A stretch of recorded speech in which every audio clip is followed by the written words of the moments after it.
Bismillahirrahmanirrahim. Assalamualaikum warahmatullahi wabarakatuh. Alhamdulillahi rabbil alamin. Segala puji bagi Allah Ta'ala yang dengan rahmat dan karunia-Nya, ilmu menjadi cahaya bagi hati dan petunjuk bagi kehidupan. Shalawat dan salam semoga senantiasa tercurah kepada junjungan kita, Nabi Muhammad sallallahu alaihi wasallam, kepada keluarga beliau, para sahabat, serta seluruh pengikutnya hingga akhir zaman. Sahabat yang dirahmati Allah, pada kesempatan ini, kita akan menyimak pembacaan terjemahan kitab Ihya Ulumuddin, karya Imam Abu Hamid Al-Ghazali, bab kedua pada kitab ilmu, yang membahas ilmu yang terpuji dan ilmu yang tercela, beserta pembagian dan hukum-hukumnya. Dalam bab ini, Imam Al-Ghazali menjelaskan bahwa tidak semua ilmu mengantarkan kepada keselamatan dan bahwa nilai ilmu sangat ditentukan oleh tujuan, niat, serta pengaruhnya terhadap hati dan amal perbuatan. Pembacaan ini disajikan berdasarkan terjemahan teks tanpa tambahan dari luar, agar pesan yang disampaikan tetap terjaga sebagaimana maksud penulisnya. Semoga Allah Ta'ala memberikan kita taufik untuk memahami dan mengamalkan ilmu yang bermanfaat. Bab kedua, tentang ilmu yang terpuji dan ilmu yang tercela, bagian-bagiannya serta hukum-hukumnya. Bab ini membahas penjelasan tentang ilmu yang terpuji dan ilmu yang tercela, beserta bagian-bagiannya dan hukum-hukumnya.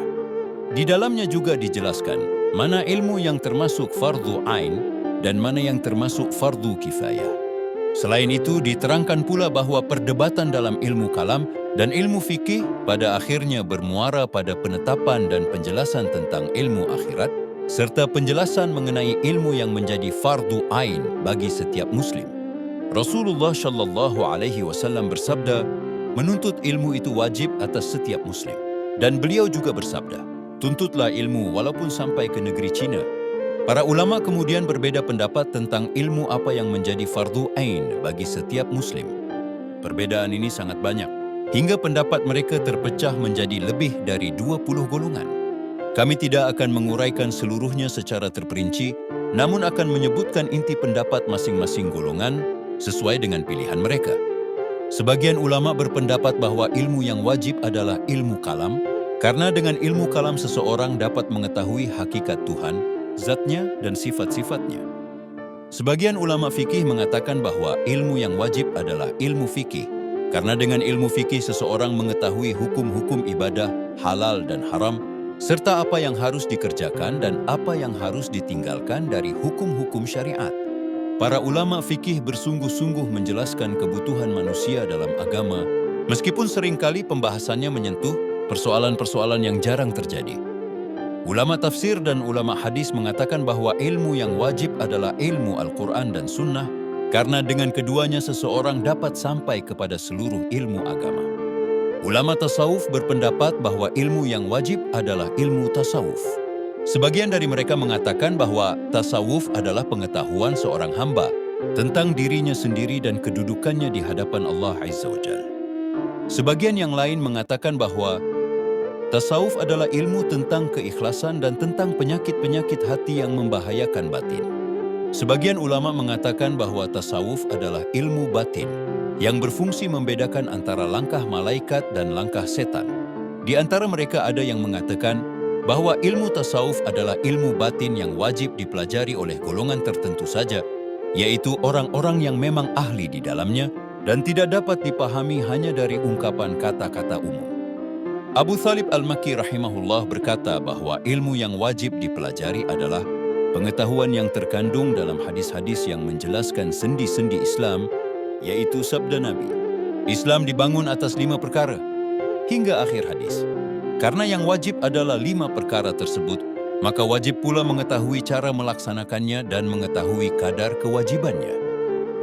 Adapun perkara-perkara yang harus diyakini oleh seseorang agar ia dapat memperolehnya dengan benar dan menolak keraguan, itulah yang akan kami jelaskan, yaitu bahwa ilmu yang dimaksud, sebagaimana telah kami singgung dalam pembukaan kitab ini, terbagi menjadi 2, ilmu muamalah dan ilmu mukasyafah. Dan yang dimaksud di sini adalah ilmu muamalah. Ilmu muamalah adalah ilmu yang ditujukan kepada hamba Allah yang telah balik dan berakal untuk diamalkan. Isinya mencakup akidah, perbuatan, dan meninggalkan perbuatan. Seseorang yang telah balik baik dengan tanda mimpi basah atau telah mencapai usia tertentu, maka kewajiban pertama yang wajib atas dirinya adalah mempelajari 2 kalimat syahadat dan memahami maknanya, yaitu tidak ada Tuhan selain Allah dan Muhammad adalah utusan Allah. Tidak diwajibkan atasnya untuk menyelami dalil-dalilnya secara mendalam dengan pembahasan dan penguraian yang rumit. Cukup baginya membenarkan dan meyakini dengan benar, tanpa keraguan dan tanpa kebimbangan hati. Hal ini dapat terwujud hanya dengan taklid dan mendengar, tanpa pembahasan dalil-dalil. Karena Rasulullah telah mencukupkan orang-orang Arab Badui hanya dengan membenarkan dan mengakui tanpa mempelajari dalil-dalil secara rinci. Apabila hal ini telah terlaksana, maka kewajiban pada waktu itu telah tertunaikan. Dan ilmu yang menjadi fardu ain baginya pada saat itu hanyalah mempelajari dan memahami 2 kalimat syahadat. Kemudian, tidak ada kewajiban lain atas dirinya pada saat itu sampai datang waktu salat. Jika ia hidup hingga masuk waktu salat zuhur, maka datang kewajiban baru, yaitu mempelajari cara bersuci dan cara salat. Jika ia sehat dan hidup sampai matahari tergelincir, maka wajib baginya mempelajari salat zuhur dan melaksanakannya pada waktunya. Apabila waktu salat hampir habis karena ia terus belajar, maka ia tetap harus mendahulukan pelaksanaan salat tepat waktu. Dari sini dapat dipahami bahwa wajibnya ilmu itu menjadi syarat bagi amal, setelah amal itu sendiri menjadi wajib. Demikian pula salat-salat yang lainnya. Jika ia hidup sampai datang bulan Ramadan, maka bertambah kewajiban baginya untuk mempelajari puasa, yaitu mengetahui batas waktu puasa, waktu sahur, waktu berbuka, serta hal-hal yang membatalkan puasa, seperti makan, minum, dan bersetubuh. Hal ini berlaku ketika bulan tersebut telah tiba, baik ia mengetahuinya sendiri atau diberitahu oleh orang yang terpercaya. Jika hartanya telah mencapai nisab dan telah berlalu 1 tahun, maka wajib pula mempelajari kewajiban zakat. Namun tidak wajib mempelajarinya sebelum waktunya tiba. Ia hanya wajib mempelajarinya ketika waktu itu telah datang, dan ia benar-benar memiliki harta yang mencapai nisab. Jika ia hanya memiliki 1 jenis harta, maka yang wajib ia pelajari hanyalah zakat untuk jenis harta tersebut. Demikian pula dengan jenis-jenis ibadah yang lainnya. Adapun jika telah datang waktu haji, maka tidak wajib baginya untuk segera mempelajari ilmu haji karena pelaksanaannya memiliki waktu yang panjang. Oleh karena itu, tidak diwajibkan mempelajarinya dengan segera. Namun para ulama Islam sepatutnya memberi peringatan bahwa ibadah haji adalah kewajiban yang pelaksanaannya memiliki waktu yang panjang. Oleh karena itu, setiap orang yang telah memiliki bekal dan kendaraan perlu diberi peringatan tentang kewajiban ini. Apabila seseorang telah memiliki harta dan sarana untuk berhaji, bisa saja muncul keinginan dalam hatinya untuk menyegerakan pelaksanaan ibadah haji. Maka ketika keinginan itu telah muncul, wajiblah ia mempelajari cara mengerjakan haji. Namun, yang harus dipelajari hanyalah rukun dan kewajiban haji, bukan sunnah-sunnahnya. Sebab apabila ia mengerjakan perkara yang sunnah, maka mempelajarinya pun menjadi sunnah. Dari sini dapat dipahami bahwa tidak menjadi fardu ain untuk mempelajari seluruh rincian ibadah haji. Adapun tentang keharusan berdiri sendiri dalam menetapkan kewajiban pokok haji pada masa sekarang, hal itu menjadi perhatian yang layak bagi ilmu fikih. Demikianlah, secara berangsur-angsur, ilmu tentang amal perbuatan yang lain pun menjadi fardu ain. Adapun bagi orang yang meninggalkan pelaksanaan suatu perbuatan, maka wajib baginya mempelajari ilmu itu sesuai dengan perkembangan keadaannya. Hal ini berbeda-beda menurut keadaan setiap orang, karena tidak wajib atas orang bisu mempelajari kata-kata yang diharamkan, tidak pula wajib atas orang buta mempelajari perkara-perkara yang diharamkan bagi penglihatan, dan tidak wajib atas orang desa atau badui mempelajari tempat-tempat duduk yang diharamkan. Maka demikian pula, ilmu yang wajib itu mengikuti keadaan. Apa yang diketahui bahwa seseorang terlepas darinya, maka tidak diwajibkan baginya untuk mempelajarinya. Dan apa yang tidak terlepas darinya, maka wajib diberitahukan kepadanya. Sebagai contoh, ketika seseorang baru masuk Islam, ia tidak terlepas dari duduk bersandar, duduk bersimpuh, atau memandang sesuatu yang bukan mahramnya. Maka wajiblah diberitahukan kepadanya hal-hal tersebut. Dan apa yang belum melekat padanya, namun akan dihadapi dalam waktu dekat, seperti makan dan minum, maka wajib pula diajarkan kepadanya. Sehingga apabila di negerinya muncul minuman khamar dan makanan daging babi, maka wajiblah diajarkan kepadanya dan diberitahukan tentangnya. Dan setiap apa yang wajib diajarkan, maka wajib pula untuk dipelajari. Adapun mengenai akidah dan amal perbuatan hati, maka wajib mengetahui keduanya sesuai dengan bisikan hati yang muncul. Jika timbul keraguan tentang makna yang terkandung dalam dua kalimat syahadat, maka wajib baginya mempelajari apa yang dapat menghilangkan keraguan tersebut. Namun, jika tidak muncul keraguan yang demikian, dan ia meninggal dunia sebelum diberi penjelasan, maka ia mati dalam keadaan beriman kepada Allah yang Maha Esa. Karena ia mengimani bahwa alam ini memiliki Tuhan yang Maha Esa, dan bahwa Allah memiliki seluruh sifat kesempurnaan, sedangkan makhluk memiliki sifat-sifat kekurangan. Dalam hal ini, para ulama telah bersepakat bahwa ia mati dalam keadaan Islam. Namun, bisikan-bisikan hati yang menyangkut kepercayaan seringkali muncul karena kepribadian seseorang, dan sebagian lainnya disebabkan oleh mendengar perkataan orang-orang di sekitarnya. Apabila di suatu negeri berkembang pembicaraan tentang perkara-perkara bid'ah, maka sewajarnya manusia diperingatkan tentang kebenaran yang benar. Dan apabila dalam hatinya telah masuk sesuatu yang batil, maka wajiblah menghilangkannya dari dalam hati itu, meskipun hal ini terasa sulit. Sebagaimana jika seorang muslim telah bergaul dan berkembang dalam lingkungan yang melakukan riba, maka wajiblah ia mempelajari cara menjaga diri dari riba tersebut. Demikianlah hakikat pengetahuan yang fardhu ain, yaitu ilmu tentang cara melakukan perbuatan yang wajib. Maka siapa saja yang mengetahui ilmu yang wajib dan waktu kewajibannya, berarti ia telah mengetahui ilmu yang fardhu ain. Adapun apa yang diterangkan oleh kaum sufi tentang memahami bisikan nafsu dan musuh, serta membedakan langkah malaikat dan langkah setan, maka hal itu benar adanya. Namun, hal tersebut berlaku bagi orang-orang yang memang berkaitan dengannya. Karena menurut kebiasaan, manusia tidak terlepas dari panggilan kejahatan, iri hati, dan dengki.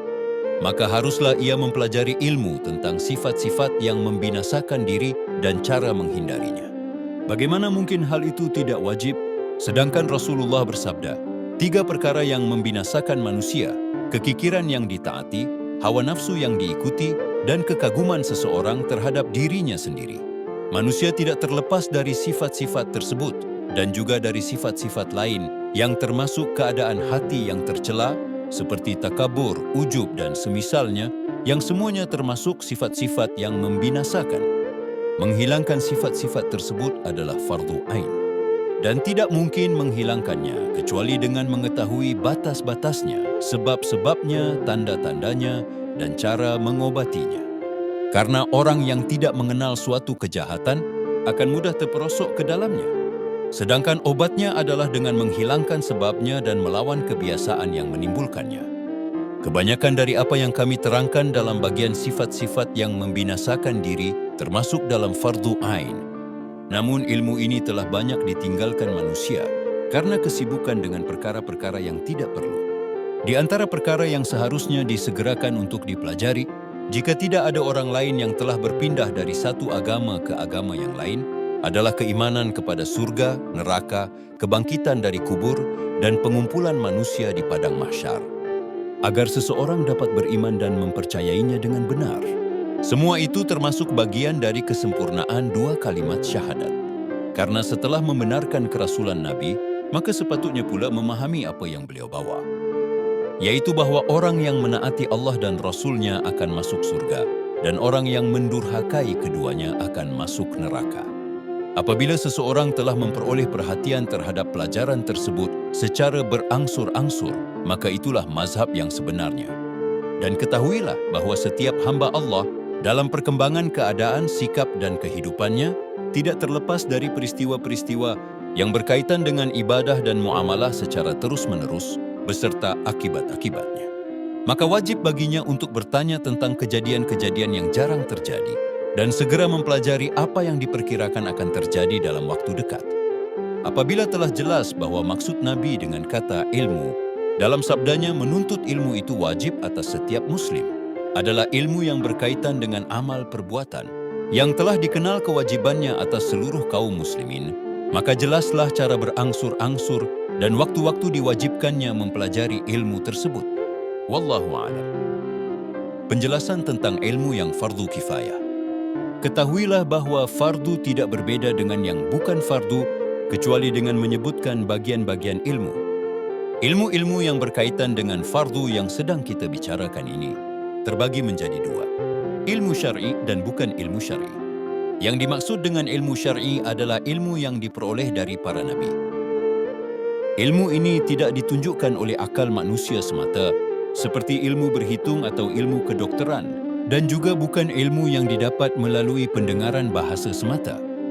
Ilmu-ilmu yang bukan syar'i terbagi menjadi tiga. Ilmu yang terpuji, ilmu yang tercela, dan ilmu yang dibolehkan.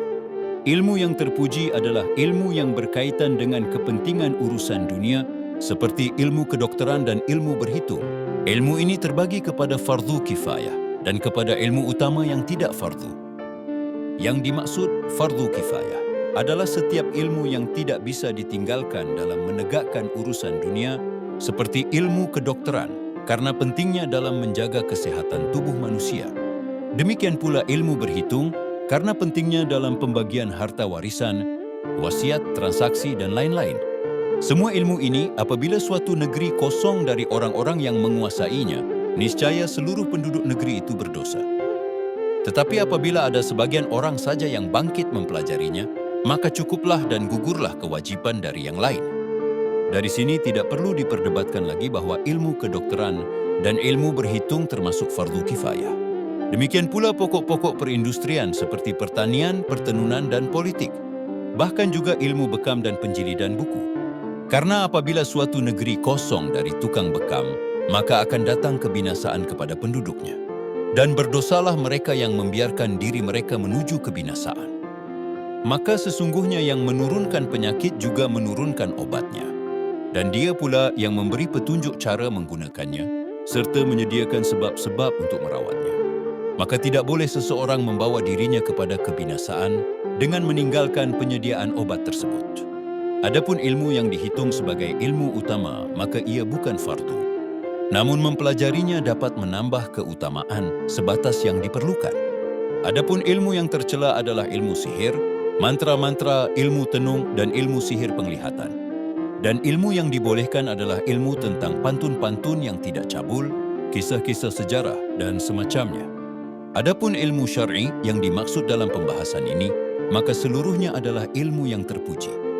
Namun kadang-kadang bercampur dengan perkara yang disangka sebagai ilmu syar'i, padahal itu tercela. Maka dari sini ilmu terbagi menjadi dua, terpuji dan tercela. Ilmu yang terpuji memiliki pokok, cabang, pendahuluan, dan pelengkap sehingga berjumlah 4. Pertama, pokok usul. Pokok-pokok itu ada 4. Kitabullah Azza wa Jalla, sunnah Rasul, ijma' umat, dan peninggalan para sahabat. Ijma' termasuk pokok karena ia menunjukkan kepada sunnah. Maka ia berada pada derajat pokok yang ketiga. Demikian pula perkataan para sahabat, karena mereka menyaksikan turunnya wahyu dan mengetahui petunjuk-petunjuk yang tidak diketahui oleh orang lain. Kadang-kadang tidak dijumpai lafaz tertentu dalam nash, tetapi diketahui maksudnya melalui keadaan. Oleh karena itu, para ulama berpendapat bahwa berpegang teguh pada perkataan para sahabat adalah benar dengan syarat tertentu dalam bentuk tertentu dan tidak layak diperpanjang penjelasannya di sini. Kedua, cabang furu.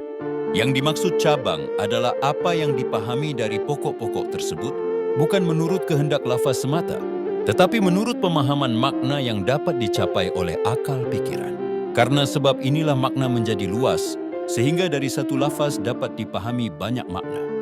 Contohnya adalah sabda Nabi, La yaqdil qadi wa huwa ghadban. Artinya, seorang hakim tidak boleh memutuskan perkara ketika ia sedang marah. Maka termasuk dalam makna ini, ia juga tidak boleh memutuskan perkara ketika sedang lapar, menahan buang air, atau merasa sakit. Ilmu furu' terbagi menjadi dua. Pertama, yang berkaitan dengan kepentingan dunia, dan ini terdapat dalam kitab-kitab fikih. Yang bertanggung jawab mengajarkannya adalah para ulama fikih, dan mereka disebut ulama dunia. Kedua, yang berkaitan dengan kepentingan akhirat, yaitu ilmu tentang keadaan hati, akhlak yang terpuji dan tercela, serta apa yang diridai dan dibenci oleh Allah. Ilmu ini dijelaskan dalam bagian akhir Ihya Ulumuddin. Sebagiannya adalah ilmu yang memancar dari hati kepada anggota badan dalam ibadah dan adat kebiasaan, dan hal itu termuat dalam bagian pertama kitab ini. Ketiga, pendahuluan, muqaddimah. Pendahuluan adalah ilmu alat, seperti ilmu bahasa dan ilmu tata bahasa, nahwu. Keduanya merupakan alat untuk memahami kitabullah dan sunnah Rasul. Ilmu bahasa dan nahwu bukan bagian dari ilmu syar'i pada zatnya, tetapi wajib dipelajari karena agama datang dengan bahasa Arab. Karena syariat datang melalui bahasa Arab dan semua agama tidak sampai kecuali dengan bahasa, maka mempelajari bahasa menjadi wajib sebagai alat. Dan di antara ilmu alat adalah ilmu menulis. Ilmu ini tidak terlalu penting, karena Rasulullah sendiri tidak bisa menulis dan membaca. Namun karena hafalan manusia pada umumnya lemah, maka menulis menjadi penting sebagai sarana penjagaan ilmu. Keempat, pelengkap, penyempurna, yaitu ilmu tentang Al-Quran. Ilmu ini terbagi kepada yang berkaitan dengan lafaznya, seperti ilmu qiraat dan makharijul huruf, serta yang berkaitan dengan maknanya, seperti ilmu tafsir. Karena pemahaman makna juga bergantung pada sebab-sebab turunnya ayat dan keadaan yang menyertainya. Ilmu-ilmu ini juga mencakup pengetahuan tentang nasikh dan mansukh, yang umum dan yang khusus, yang jelas dan yang samar, serta cara menggabungkan satu ayat dengan ayat yang lain. Termasuk pula ilmu yang dikenal dengan ushul fikih, yang berfungsi melengkapi pemahaman terhadap sunnah Nabi. Adapun ilmu pelengkap dalam hadis Nabi dan peninggalan para sahabat, yaitu ilmu tentang para perawi hadis, seperti nasab mereka, nama-nama sahabat, kepribadian mereka, serta ilmu tentang keadilan para perawi, dan keadaan mereka dalam meriwayatkan hadis. Dengan ilmu ini dapat dibedakan antara hadis yang lemah dan hadis yang kuat, serta diketahui umur para perawi untuk membedakan antara hadis mursal dan hadis musnad, juga diketahui perkara-perkara lain yang berkaitan dengan hadis musnad itu. Inilah ilmu-ilmu syar'i, dan semuanya adalah ilmu yang terpuji, bahkan seluruhnya termasuk fardu kifayah.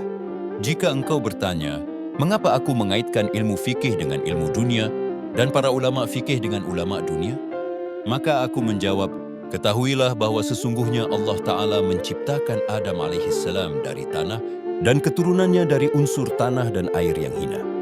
Kemudian ia dikeluarkan dari tulang sulbi laki-laki ke dalam rahim perempuan, lalu ia keluar ke dunia, kemudian ke kubur, lalu ke padang mahsyar, dan akhirnya ke surga atau ke neraka. Inilah permulaan dan inilah kesudahannya. Dan di antara keduanya adalah tempat persinggahan. Dijadikan dunia sebagai tempat mencari bekal untuk akhirat, agar bekal itu diperoleh dari dunia, yaitu apa yang patut dijadikan bekal. Jika manusia memperoleh dunia dengan keadilan, maka lenyaplah segala permusuhan, dan kosonglah para ulama dari kesibukan dunia. Tetapi ketika manusia memperoleh dunia dengan hawa nafsu dan syahwat, maka timbullah berbagai macam permusuhan. Karena itu diperlukan penguasa untuk memimpin manusia, dan penguasa membutuhkan undang-undang untuk mengatur umat manusia. Ahli fikih adalah orang yang mengetahui undang-undang siasah dan mengetahui jalan menengahi di antara manusia apabila terjadi pertentangan di bawah hukum hawa nafsu. Oleh karena itu, ahli fikih adalah penolong penguasa dan penunjuk jalan dalam memimpin, serta mengatur makhluk agar urusan duniawi berjalan lurus. Pada hakikatnya perkara ini juga berkaitan dengan agama. Namun hubungan dengan agama tidak secara langsung, melainkan melalui pengaturan dunia. Karena dunia adalah ladang bercocok tanam bagi akhirat, dan agama tidak sempurna tanpa dunia. Penguasa dan agama adalah dua saudara kembar. Agama adalah pokok, dan penguasa adalah penjaga. Sesuatu yang tidak berpokok akan roboh, dan sesuatu yang tidak dijaga akan hilang. Kerajaan dan kepastian hukum tidak sempurna tanpa penguasa. Dan jalan kepastian hukum untuk menyelesaikan persoalan pemerintahan adalah melalui fikih. Sebagian urusan pemerintahan memang tidak termasuk bagian dari ilmu agama pada tingkat pertama. Namun ia adalah penolong bagi sesuatu yang agama tidak sempurna tanpanya. Maka demikian pula pengetahuan tentang urusan pemerintahan. Sebagaimana diketahui, ibadah haji tidak akan sempurna, kecuali dengan adanya pengawal yang menjaga dari gangguan orang-orang Arab. Maka menjaga pengawal adalah tingkat kedua. Dan mengetahui cara pengawalan, daya upaya, serta aturan-aturan pengawalan adalah tingkat ketiga. Maka hasil dari pengetahuan fikih adalah mengetahui cara kepemimpinan dan pengawalan. Dan hal ini ditunjukkan oleh hadis musnad yang diriwayatkan, La yuftin nasa illa salatsatun, amirun au ma'murun au mutakallifun. Artinya, tidak memberi fatwa kepada manusia kecuali oleh tiga, pemimpin, wakil pemimpin, atau orang yang memikul beban tanggung jawab. Pemimpin adalah imam atau penguasa, merekalah yang mengeluarkan fatwa. Wakil adalah orang yang ditunjuk oleh pemimpin, dan orang yang memikul beban tanggung jawab adalah orang yang memikul beban tersebut tanpa diminta. Para sahabat Nabi menjaga diri dari mengeluarkan fatwa, hingga masing-masing dari mereka menyerahkan perkara itu kepada temannya. Dan mereka tidak merasa aman ketika ditanya tentang ilmu Al-Quran dan jalan menuju akhirat. Pada sebagian riwayat disebutkan bahwa yang dimaksud dengan memikul beban adalah orang yang bekerja dengan pikirannya. Maka siapa yang memikul risiko dengan mengeluarkan fatwa tanpa ditugaskan, maka tidak ada maksudnya kecuali mencari kemegahan dan harta. Jika engkau mengatakan bahwa pendapatku tentang ilmu fikih ini hanya berkaitan dengan hukum pengadilan, denda, tuntutan, dan persengketaan, serta tidak berkaitan dengan ibadah seperti salat dan puasa, maka ketahuilah bahwa yang paling dekat dari apa yang dipelajari oleh ahli fikih dari amal akhirat adalah perkara Islam, salat dan zakat serta halal dan haram. Apabila engkau perhatikan sejauh pandangan ahli fikih terhadap perkara-perkara tersebut, niscaya engkau mengetahui bahwa hal itu tidak melampaui batas-batas dunia menuju akhirat. Tentang Islam, perhatian ahli fikih adalah pada yang tampak darinya, yaitu ucapan dan syarat-syarat lahiriahnya. Dan batin tidak termasuk dalam wilayah pembahasan mereka. Karena Rasulullah melepaskan pedang dan kekuasaan dari hati dengan sabdanya, "Hala syaqqata an qalbi." Artinya, mengapa tidak engkau belah hatinya? Hadis ini ditujukan kepada seseorang yang membunuh orang yang telah mengucapkan 2 kalimat syahadat. Maka Islamnya ditetapkan secara lahiriah dan darah serta hartanya terlindungi. Namun di akhirat yang berguna bukanlah lisan, melainkan niat, rahasia hati dan keikhlasan. Dan hal ini tidak termasuk bidang ilmu fikih. Jika seorang ahli fikih mencampurkan diri dalam perkara ini, maka ia telah keluar dari batas ilmunya. Tentang salat, ahli fikih menetapkan sahnya salat meskipun hati lalai sepanjang salat. Salat semacam ini sah secara hukum dunia, tetapi tidak bernilai di akhirat. Tentang zakat, ahli fikih memandang dari sisi pengambilan dan gugurnya kewajiban. Namun dari sisi akhirat, tipu daya untuk menghindari zakat membawa mudarat besar. Sesungguhnya karena itulah ilmu yang membedakan antara halal dan haram, serta menjaga diri, wara dari yang haram adalah bagian dari agama. Tetapi wara itu mempunyai 4 tingkatan. Tingkat pertama, yaitu penjagaan diri, wara, yang disyaratkan dalam keadilan kesaksian. Artinya penjagaan diri dari perbuatan yang nyata-nyata haramnya. Inilah batas minimal yang tidak boleh dilanggar, sehingga seseorang tidak layak menjadi saksi, hakim, atau wali jika ia melanggarnya. Tingkat kedua, yaitu wara orang-orang saleh dengan menjauhkan diri dari segala perbuatan syubhat, yaitu perkara yang ada kemungkinan diragukan keharamannya. Rasulullah bersabda, "Da'ma yaribuka ila ma la yaribuka." Artinya, tinggalkanlah sesuatu yang meragukanmu untuk mengambil yang tidak meragukanmu. Tingkat ketiga, yaitu wara orang-orang yang bertakwa, muttaqin, yakni meninggalkan perbuatan yang sebenarnya halal, tetapi dikhawatirkan dapat menyeret kepada yang haram. Rasulullah bersabda, "La yakunu rajulu minal muttaqina hatta yada'a ma la ba'sa bihi makhafatan mimma bihi ba'sun." Artinya, seseorang tidak akan menjadi golongan orang-orang yang bertakwa sampai ia meninggalkan sesuatu yang tidak mengapa, karena takut terjerumus kepada sesuatu yang mengapa. Contohnya seperti menjaga diri dari memuji orang, karena hal itu bisa menjerumuskan kepada riya. Dan menjaga diri dari makan berlebihan meskipun halal, karena dikhawatirkan membangkitkan syahwat dan melemahkan semangat, yang akhirnya menyeret kepada perbuatan terlarang.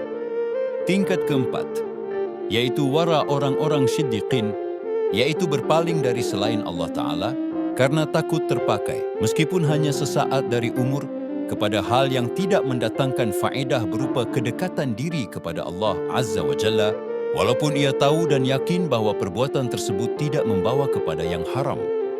Maka semua tingkat di atas itu berada di luar perhatian ahli fikih, kecuali tingkat pertama, yaitu yang berkaitan dengan pemeliharaan diri saksi, hakim, dan orang yang merusakkan adalah. Menjaga pemeliharaan diri pada batas demikian tidaklah menjadikan dosa di akhirat. Rasulullah bersabda kepada Wabisyah, "Istafti qalbaka wa inaftaka wa inaftaka wa inaftaka." Artinya, Mintalah fatwa kepada hatimu, walaupun orang-orang telah memberi fatwa kepadamu. Ahli fikih tidak membicarakan penyakit hati dan cara mengobatinya. Mereka hanya membahas perkara-perkara yang merusakkan adalah. Karena itu, seluruh perhatian ahli fikih tertuju kepada dunia, dengan dunia itu dan untuk dunia itu, bukan untuk jalan akhirat. Apabila mereka membicarakan sesuatu dari sifat-sifat hati dan hukum akhirat, maka itu hanya termasuk pembahasan secara sambil lalu. Sebagaimana terkadang dimasukkan ke dalam pembahasan ilmu kedokteran, tentang perhitungan, ilmu bintang, dan ilmu kalam. Demikian pula dimasukkan ilmu filsafat ke dalam tata bahasa dan pantun. Sufyan At-Tsauri berkata, sesungguhnya mempelajari ilmu fikih, tidaklah termasuk bekal menuju akhirat. Lalu ditanyakan kepadanya, bagaimana bisa demikian, padahal para ahli mengatakan bahwa kemuliaan suatu ilmu terletak pada pengamalannya? Ia menjawab, benar, kemuliaan ilmu itu pada pelaksanaannya. Maka bagaimana mungkin pelaksanaan hukum-hukum akhir, seperti menyerupakan istri dengan punggung ibu? Hukum ilak, sumpah tidak menggauli istri, hukum salam, jual beli pesanan, dan hukum-hukum lain yang hanya dilihat sisi lahiriahnya saja. Sebagaimana dilakukan oleh penjual, penyewa, dan penukar uang, bagaimana semua itu menjadi bekal menuju Allah Ta'ala. Orang yang mempelajari perkara-perkara itu untuk mendekatkan diri kepada Allah Ta'ala adalah orang yang berakal gila. Karena sesungguhnya perbuatan itu dilakukan dengan hati dan anggota tubuh pada seluruh amal ketaatan. Dan kemuliaan itu terletak pada amal-amal tersebut. Apabila Anda bertanya, mengapa aku tidak menyamakan antara ilmu fikih dan ilmu kedokteran? Padahal ilmu kedokteran juga berhubungan dengan dunia, yaitu kesehatan badan, dan itu pun berkaitan dengan kebaikan agama. Maka apakah penyamaan ini tidak menyalahi ijma umat Islam? Ketahuilah bahwa penyamaan itu tidaklah merupakan keharusan. Bahkan terdapat perbedaan antara keduanya. Ilmu fikih lebih mulia daripada ilmu kedokteran dari 3 sisi. Pertama, ilmu fikih termasuk ilmu syar'i karena diperoleh dari kenabian. Sedangkan ilmu kedokteran bukan termasuk ilmu syar'i. Kedua, ilmu fikih tidak dapat dilepaskan dalam setiap keadaan oleh orang yang menempuh jalan akhirat, baik ia sehat maupun sakit. Sedangkan ilmu kedokteran tidak diperlukan, kecuali oleh orang yang sakit, dan orang sakit itu pun sedikit. Ketiga, ilmu fikih berkaitan dengan ilmu jalan akhirat, karena ia memandang kepada amal perbuatan anggota tubuh. Tempat terjadinya amal anggota tubuh itu adalah perilaku hati atau jiwa. Yang terpuji dari amal perbuatan ialah yang timbul dari budi pekerti yang terpuji, yang melepaskan diri dari bahaya di akhirat. Dan yang tercela ialah yang timbul dari budi pekerti yang tercela. Adapun yang tersembunyi lagi, ialah hubungan antara anggota tubuh dengan hati. Adapun sehat dan sakit, maka tempat terjadinya adalah badan, pada sifat-sifat badan dan percampurannya. Dan itu berasal dari sifat tubuh, bukan dari sifat hati. Maka apabila dihubungkan ilmu fikih dengan ilmu kedokteran, tampaklah kemuliaan ilmu fikih. Dan apabila dihubungkan ilmu jalan ke akhirat dengan ilmu fikih, tampak pula kelebihan ilmu jalan ke akhirat. Jika Anda berkata, uraikanlah kepadaku dengan jelas ilmu jalan ke akhirat itu yang menunjukkan isi dan tujuannya meskipun tidak secara terperinci benar, maka ketahuilah bahwa ilmu jalan ke akhirat itu ada 2 macam. Ilmu mukasyafah dan ilmu muamalah. Yang pertama, ilmu mukasyafah, yaitu ilmu batin. Dan inilah puncak dari segala ilmu. Sebagian arifin berkata, ilmu ma'rifat, yaitu ilmu mengenal Allah Ta'ala. Orang yang tidak mempunyai bagian dari ilmu mukasyafah ini, aku khawatir akan buruk kesudahannya, yakni tidak memperoleh husnul khatimah. Sekurang-kurangnya bagiannya adalah membenarkan ilmu itu dan tunduk kepada ahlinya. Ada perkataan lain, orang yang pada dirinya terdapat 2 perkara, tidak akan terbuka baginya sedikit pun dari ilmu ini, yaitu berbuat bid'ah dan takabur. Ada pula yang mengatakan, barang siapa mencintai dunia atau selalu memperturutkan hawa nafsu, niscaya ia tidak akan yakin kepada ilmu ini. Dan mungkin ia mengingkari ilmu-ilmu yang lain. Sekurang-kurangnya sikapnya terhadap orang yang mengingkarinya adalah tidak merasakan sedikit pun kelezatan ilmu ini. Ahli yang berkata tadi lalu bermadah, relalah terhadap orang yang telah hilang dari engkau karena kehilangannya. Maka itu dosa, ada siksaan padanya.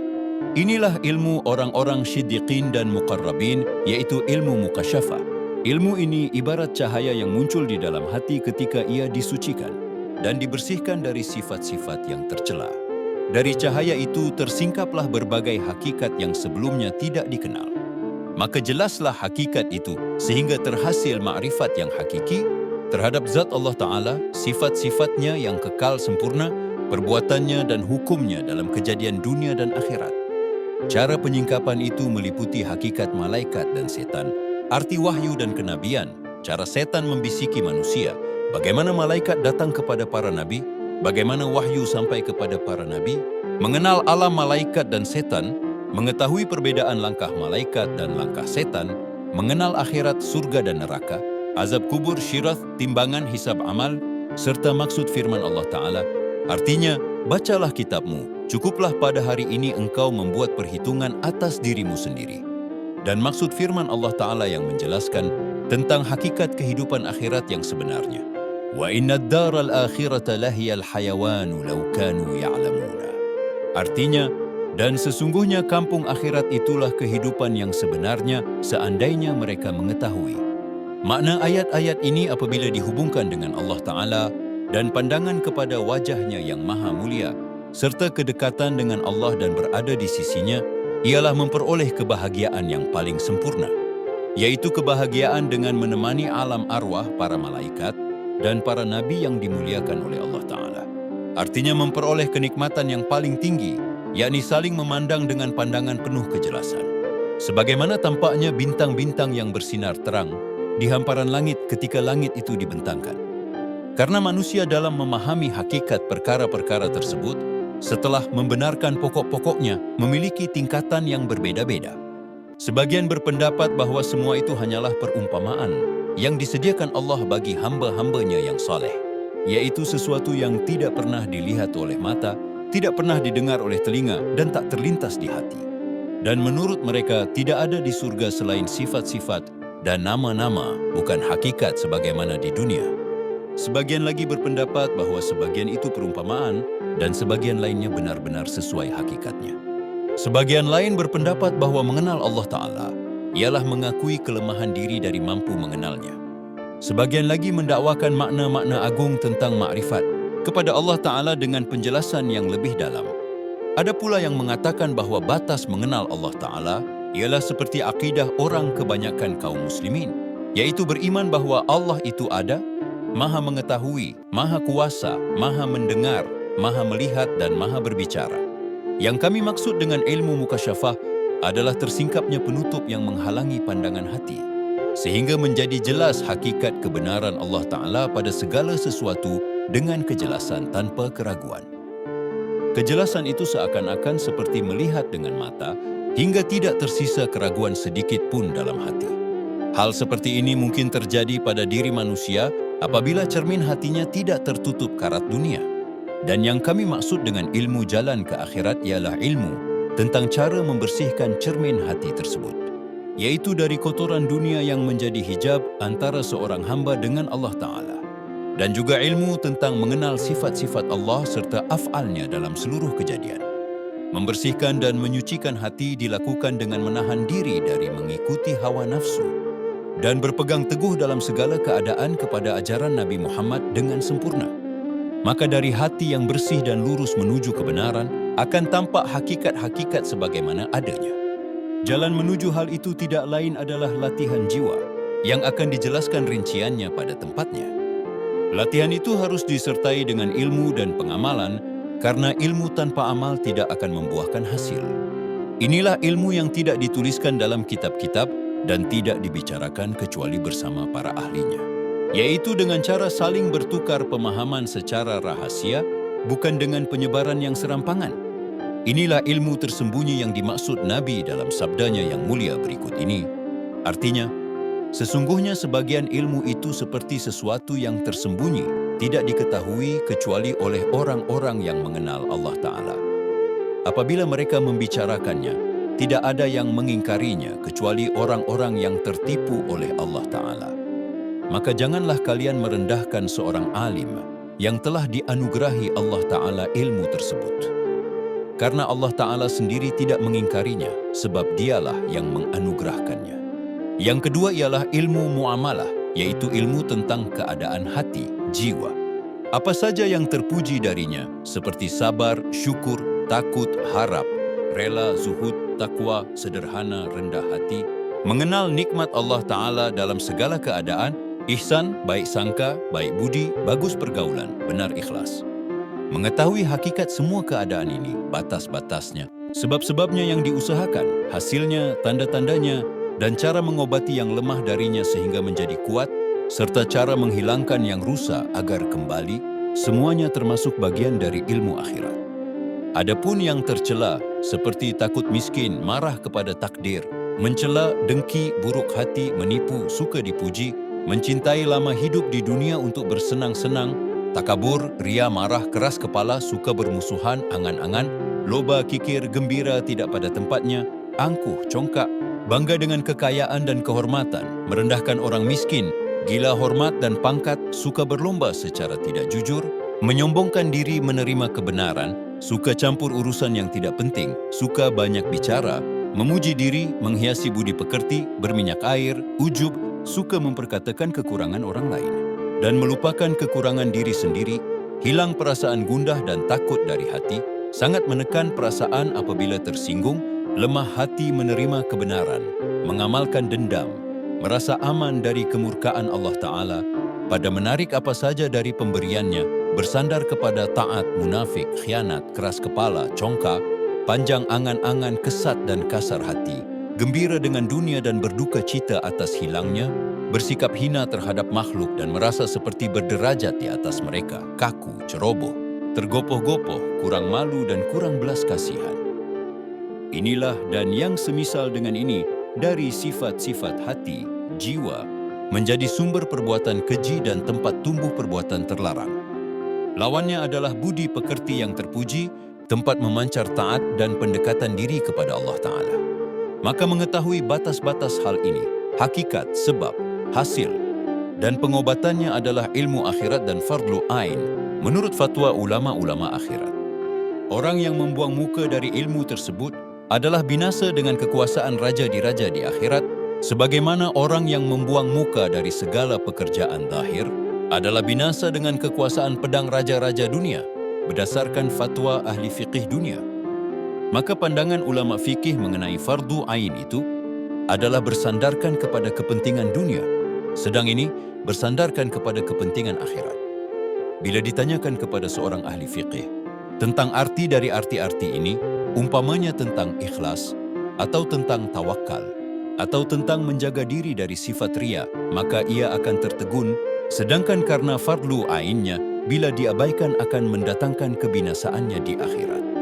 Tetapi coba tanyakan tentang li'an, zihar, berlomba kuda dan memanah, niscaya akan diletakkannya di hadapanmu berjilid-jilid buku dengan terperinci yang mendalam, yang menelan banyak waktu, padahal sedikit pun tidak diperlukan.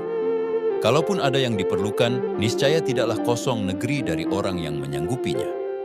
Dan cukuplah letih dan payah padanya, lalu senantiasa ia berpayah-payah padanya, malam dan siang, pada menghafal dan mempelajarinya, dan melupakan dari apa yang penting dalam agama.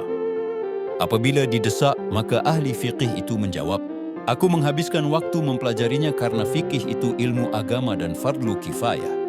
Ia mengelabui dirinya dan orang lain pada mempelajarinya. Orang cerdik itu tahu bahwa kalau adalah maksudnya melaksanakan perintah pada fardlu kifayah, tentu didahulukannya fardlu ain. Bahkan juga akan didahulukannya banyak dari fardu-fardu kifayah yang lain dari ilmu fikih itu. Berapa banyak negeri yang tidak berdokter selain dari orang zimmi, orang kafir yang dilindungi pemerintah Islam. Orang zimmi itu menurut hukum fikih tidak dapat diterima menjadi saksi mengenai hal yang menyangkut dengan kedokteran. Kemudian, tidak seorang pun dari orang Islam kami lihat bekerja dalam lapangan kedokteran.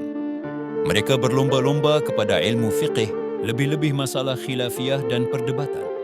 Negeri penuh dengan para ulama fikih yang bekerja, mengeluarkan fatwa dan memberi jawaban atas peristiwa-peristiwa yang terjadi di tengah kehidupan manusia sehari-hari. Wahai saudaraku, bagaimana ahli-ahli fikih agama mengorbankan waktunya untuk mengerjakan fardu kifayah yang telah dilaksanakan oleh suatu golongan tertentu, sementara mereka mengabaikan kewajiban yang ada pada diri mereka sendiri sebagai hamba Allah? Apakah hal ini mempunyai sebab tertentu? Sebabnya adalah karena ilmu kedokteran misalnya tidak mudah menjadikan seseorang sebagai pengurus harta wakaf, pengelola harta wasiat atau pengawas harta anak yatim. Ilmu kedokteran juga tidak memudahkan menjadi hakim atau penguasa atau memperoleh kedudukan dari teman sejawat, serta keberanian menghadapi lawan dan persaingan dunia. Benarlah kiranya telah terjerumusnya ilmu agama karena tingkah laku para ulama yang jahat. Maka kepada Allah Ta'ala tempat memohon pertolongan, kepadanya pula tempat berlindung dan bersandar. Kiranya kita dilindungi dari penipuan yang membawa kepada murkanya dan kepada kemurkaan setan. Ahli wara' dari kalangan ulama lahir mengakui keutamaan ulama batin dan orang-orang yang memiliki mata hati yang tajam dan bersih. Imam Asy-Syafi'i radhiyallahu anhu pernah duduk di hadapan Syaiban sang penggembala seperti duduknya seorang anak kecil di maktab belajar. Beliau bertanya dengan penuh kerendahan hati, bagaimana membuat ilmu itu? Maka dikatakan kepada Imam Asy-Syafi'i, seperti engkau bertanya kepada seorang badui ini. Lalu Imam Asy-Syafi'i menjawab dengan tenang, sesungguhnya ini sesuai dengan apa yang kami lupakan. Imam Ahmad bin Hanbal radhiyallahu anhu dan Yahya bin Mu'in selalu pergi menjumpai Ma'ruf al-Karkhi, padahal dalam ilmu lahir ia tidak setingkat keduanya. Imam Ahmad dan Yahya menanyakan kepadanya, bagaimana? Sedangkan Rasulullah pernah bersabda ketika ditanya, apa yang kami perbuat bila datang kepada kami suatu persoalan yang tidak kami temukan dalam kitab dan sunnah? Maka Nabi menjawab dengan sabda yang jelas, Salus syalihina wa ajaluha syura bainahum. Artinya, tanyakanlah kepada orang-orang saleh dan selesaikanlah dengan jalan bermusyawarah bersama mereka. Karena itulah dikatakan bahwa ulama lahir adalah hiasan bumi dan kerajaan dunia, sedangkan ulama batin adalah hiasan langit dan alam malakut. Berkata Al-Junaid radhiyallahu anhu, As-Sirri guruku bertanya kepadaku pada suatu hari, apabila engkau berpindah daripada kami, dengan siapa engkau akan bercakap-cakap? Lalu aku menjawab dengan jujur, dengan Al-Muhasibi. Maka ia berkata dengan penuh nasihat, ya betul, ambillah dari ilmunya dan adab kesopanannya. Tinggalkanlah ilmu kalam darinya, dan serahkan ilmu itu kepada para ulama kalam sendiri. Kemudian ketika aku berpindah, aku mendengar ia mengatakan dengan doa yang mendalam, kiranya Allah menjadikan engkau seorang ahli hadis yang juga seorang sufi, dan tidak menjadikan engkau seorang sufi yang hanya ahli hadis. As-Sirri mensyaratkan bahwa orang yang memperoleh hadis dan ilmu, kemudian bertasawuf, akan memperoleh kemenangan yang sejati. Sedangkan orang yang bertasawuf sebelum berilmu, maka ia akan membahayakan dirinya sendiri. Jika Anda bertanya, mengapa Anda tidak membentangkan ilmu kalam dan falsafah dalam berbagai macam ilmu itu, serta menerangkan apakah keduanya tercela atau justru terpuji? Ketahuilah bahwa hasil yang diperoleh dari ilmu kalam hanyalah dalil-dalil yang sebenarnya telah dicukupi oleh Al-Quran dan hadis Nabi. Adapun yang di luar Al-Quran dan Sunnah, tidak lain hanyalah perdebatan yang tercela dan termasuk perbuatan bid'ah. Perdebatan itu kelak akan dijelaskan pada tempatnya. Dan ada kalanya perdebatan tersebut menimbulkan permusuhan yang berkaitan dengan kelompok-kelompok yang saling bertentangan. Perdebatan itu dipanjangkan dengan mengambil kata-kata yang kebanyakannya batil dan keliru, dipandang buruk oleh akal yang sehat dan ditolak oleh telinga yang jujur. Sebagiannya lagi adalah campur aduk pembahasan yang tidak memiliki hubungan dengan agama, bahkan tidak dikenal pada masa awal agama. Dan perkara ini turut bercampur dengan keseluruhan bid'ah. Tetapi sekarang hukumnya telah berubah karena telah muncul bid'ah yang menyimpang dari kehendak Al-Quran dan Sunnah. Dan telah tampil pula golongan yang mencampur adukkan perkara yang tidak jelas. Lalu mereka menyusun kata-kata yang tersusun sehingga orang yang takut itu memperoleh keizinan karena terpaksa. Bahkan telah menjadi sebagian dari fardu kifayah, yaitu sekadar yang dihadapi oleh pembuat bid'ah apabila bermaksud menyerukan orang kepada bid'ah. Dan yang demikian itu kepada batas yang tertentu akan kami sebutkan nanti pada bab yang akan datang, insya Allah Ta'ala. Adapun falsafah, maka ia bukanlah suatu ilmu yang berdiri sendiri, tetapi ia terdiri dari 4 bagian. Pertama, ilmu ukur dan ilmu berhitung. Keduanya mubah, dibolehkan, sebagaimana telah diterangkan. Tidak dilarang kedua ilmu ini kecuali bagi orang yang dikhawatirkan akan melampaui batas dan masuk kepada ilmu yang tercela. Kebanyakan orang yang terjerumus ke dalam bid'ah adalah karena kedua ilmu ini. Maka orang yang lemah harus dijaga dari keduanya, sebagaimana menjaga anak kecil dari tepi sungai, karena takut jatuh ke dalamnya. Dan sebagaimana menjaga orang baru masuk Islam dari bercampur dengan orang-orang kafir, karena dikhawatirkan terpengaruh oleh mereka. Sedangkan orang yang kuat tidak akan tertarik kepada keburukan mereka. Kedua, ilmu mantik, logika, yaitu membahas cara membuat dalil dan syarat-syaratnya, cara membuat batas dalil dan syarat-syaratnya. Ilmu ini termasuk ke dalam ilmu kalam. Ketiga, ilmu ketuhanan, yaitu membahas tentang zat Allah Ta'ala dan sifat-sifatnya. Ini termasuk juga dalam ilmu kalam. Para filosof tidak menyendiri dalam ilmu ketuhanan sebagai ilmu yang berdiri sendiri, tetapi mereka menyendirikan dalam bentuk aliran-aliran, mazhab-mazhab. Sebagian dari pendapat mereka adalah kufur dan sebagian lagi bid'ah. Aliran Mu'tazilah bukanlah ilmu yang berdiri sendiri, tetapi para pengikutnya adalah suatu golongan dari ulama mutakallimin. Dan ahli pembahasan serta penyelidikan itu menyendiri dengan mazhab-mazhab yang batil. Maka seperti itulah filosofi-filosofi. Keempat, ilmu alam. Sebagiannya menyalahi syariat dan agama yang benar. Itu adalah kebodohan, bukan ilmu pengetahuan, sehingga dimasukkan dalam bagian-bagian ilmu. Sebagian lagi pembahasan tentang sifat-sifat jasmani, benda yang bertubuh, dan kegunaannya, cara berubah dan bertukar bentuknya. Dan ini menyerupai pandangan para dokter. Bedanya, dokter memperhatikan tubuh manusia secara khusus dari segi sakit dan sehat.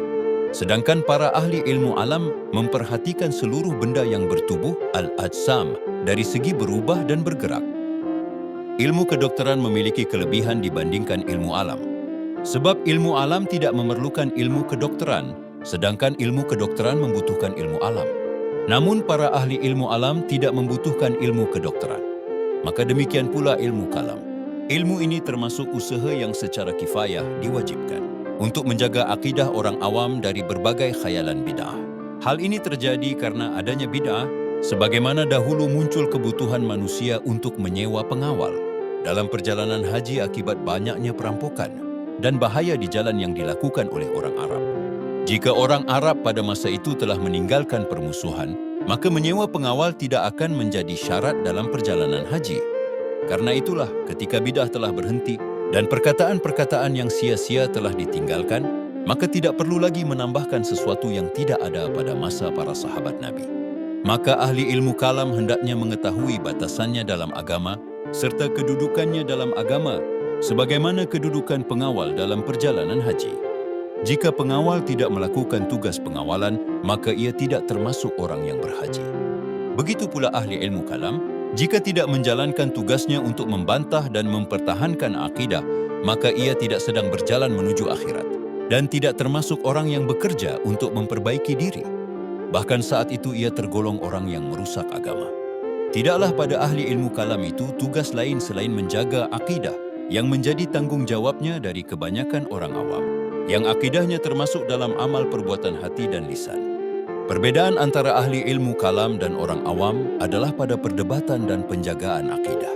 Adapun mengenal Allah Ta'ala, sifat-sifatnya dan perbuatan-perbuatannya, serta pengetahuan yang kami isyaratkan dalam ilmu mukasyafah, maka itu tidaklah diperoleh dari ilmu kalam. Bahkan seringkali ilmu kalam justru menjadi hijab dan penghalang. Yang benar, jalan untuk sampai kepada hal itu adalah dengan mujahadah, kesungguhan hati, yang dijadikan Allah sebagai pembuka jalan petunjuk, sebagaimana Allah Subhanahu wa Ta'ala berfirman, "Walladzina jahadu fina lanahdiyannahum subulana wa innallaha lama'al muhsinina." Artinya, dan orang-orang yang bersungguh-sungguh di jalan kami, sungguh akan kami tunjukkan kepada mereka jalan-jalan kami. Dan sesungguhnya Allah bersama orang-orang yang berbuat baik. Jika engkau berkata bahwa aku telah berulang kali menyebutkan batas tugas ahli ilmu kalam, yaitu menjaga akidah orang awam dari gangguan para pembuat bid'ah, sebagaimana tugas pengawal dalam menjaga pakaian jamaah haji dari gangguan orang Arab, dan juga aku telah berulang kali menyebutkan bahwa batas tugas ahli fiqih adalah menjaga undang-undang hukum yang mencegah kejahatan sebagian manusia terhadap sebagian yang lain, maka ketahuilah bahwa ini adalah dua tingkatan yang menurun dengan mengaitkannya kepada agama. Para ulama yang terkenal dengan keutamaan adalah para ulama fikih dan ulama kalam. Mereka adalah makhluk yang utama di sisi Allah Ta'ala. Namun bagaimana mungkin derajat mereka diturunkan kepada tingkatan yang rendah dengan menyandarkan mereka hanya pada ilmu agama? Ketahuilah bahwa orang yang mengenal kebenaran bersama orang-orang yang mengenalnya adalah orang yang heran di tengah kebingungan kesesatan. Dengan mengenal kebenaran, engkau akan mengenal ahli kebenaran. Jika engkau berjalan menuju jalan kebenaran, maka engkau akan menemui orang-orang yang berjalan di jalan itu. Jika engkau padankan dan bandingkan mereka dengan manusia dari berbagai tingkat keutamaan, maka janganlah engkau lupakan para sahabat Nabi dan ketinggian kedudukan mereka. Telah disepakati bahawa para sahabat, termasuk ulama fiqih dan ulama kalam, bahkan mereka adalah yang paling utama. Tujuan pribadi mereka bukanlah agama itu sendiri, dan bekas-bekas langkah mereka tidaklah terhapus.